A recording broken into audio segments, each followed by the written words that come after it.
can imagine they're from another world. Mighty robots disguised as mighty vehicles.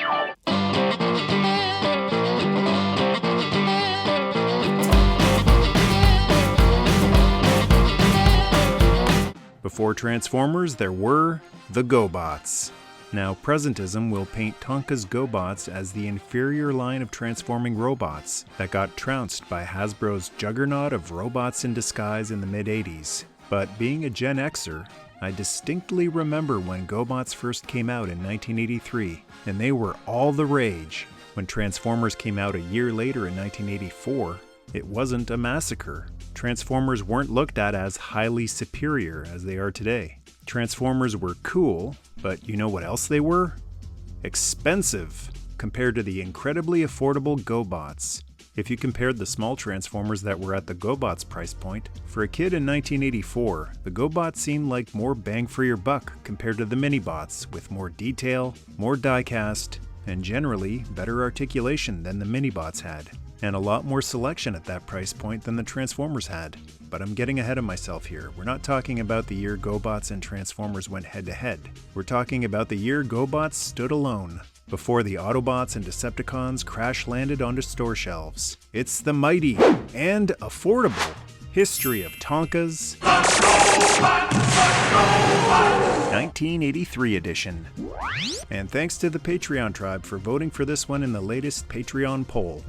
If you enjoy this look at the mighty robots, mighty vehicles, you can thank the names that will be rolling in the credits at the end of the video for voting for it, because it probably would have been years before I got around to doing this one. We've sat on our circuits long enough! Like Transformers, GoBots began a year prior to their North American release in Japan in 1982 as Machine Robo by Poppy.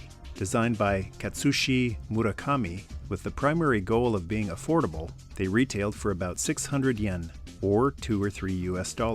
A dozen were released in this price point in '82, along with a slightly larger, more expensive deluxe robot. All but the deluxe version would be released in North America by Tonka as GoBots, but not before Bandai, the company that created Poppy, took a crack at it themselves. Did you know before they were GoBots, they were Machine Men? 6 of them were released in North America under the moniker of Machine Men, the same name that would be used for GoBots in Australia, but unlike in the land down under, Machine Men tanked in North America. Bandai sold the distribution rights for North America to Tonka, and the rest is toy history.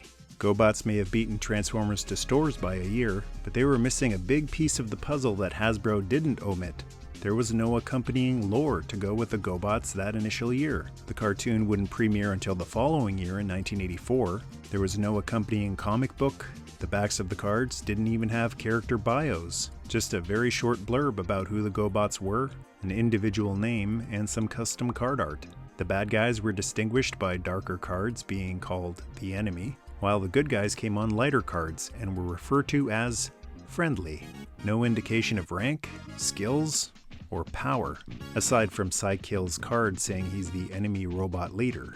Hey, are we still allowed to say Psy-Kill on YouTube? Or should I be saying Psy-Unalive? And Leader 1 was... Hey, where's Leader 1? The leader of the Good Guy Guardians was not in the initial release of 83 GoBots. So even though they technically came out before Transformers, that's really all they had, technically there in stores first.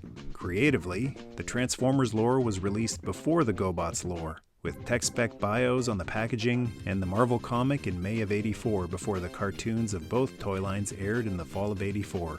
Unless you were lucky enough to get a copy of Escape to Planet Earth.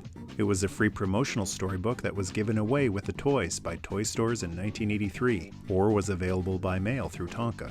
It features 2 human kids that aren't in the cartoon the following year, and although some GoBot character personalities were different than in the cartoon, some key pieces of GoBots lore was introduced in this storybook. The GoBots hail from the planet Gobatron, although it looks different than on the show. Far across the galaxy, in one of the spiraling arms of the Milky Way, lies the metallic world of Gobatron. The good guys are led by Leader 1, despite not having a toy for sale that initial year, but are called the GoBot Security Force instead of Guardians.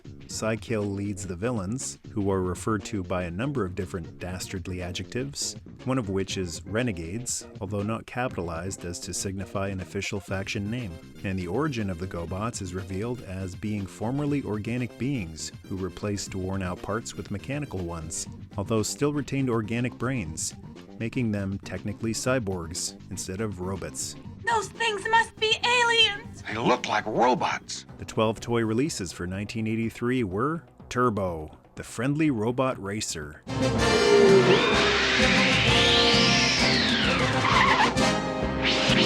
One of the nicest looking GoBots, not just of that initial year, but of the whole line, in both modes. Die-cast parts, rubber tires, great translucent blue windshield.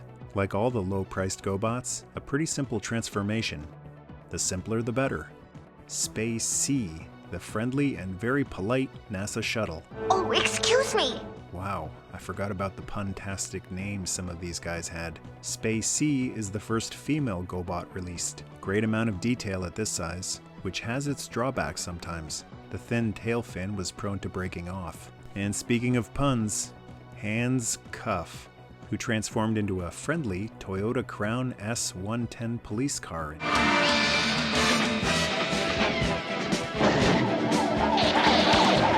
Dumper transformed into a friendly dump truck. A nice touch of detail is the black cargo he's hauling has a slight texture on it to mimic coal. In dump truck mode, you can see Poppy still written on his grill from the original Japan mold.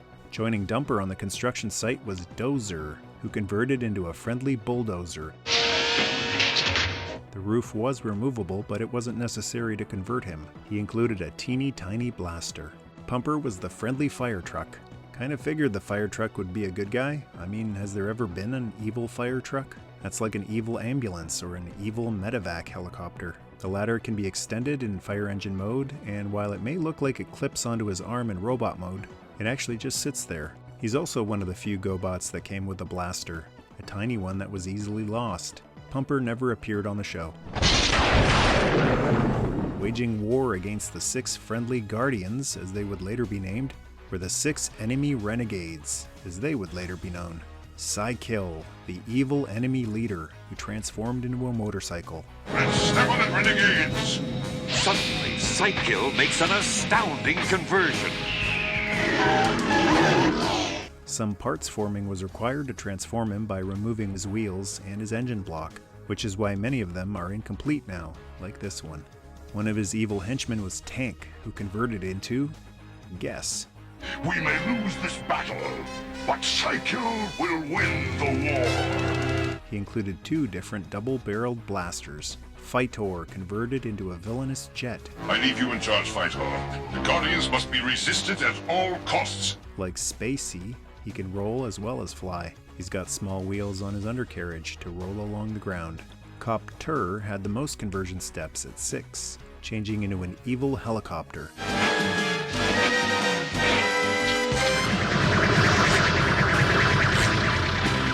His blades can be used as a melee weapon in robot mode. His rear stabilizer is also removable, but there's no place for it to attach in robot mode.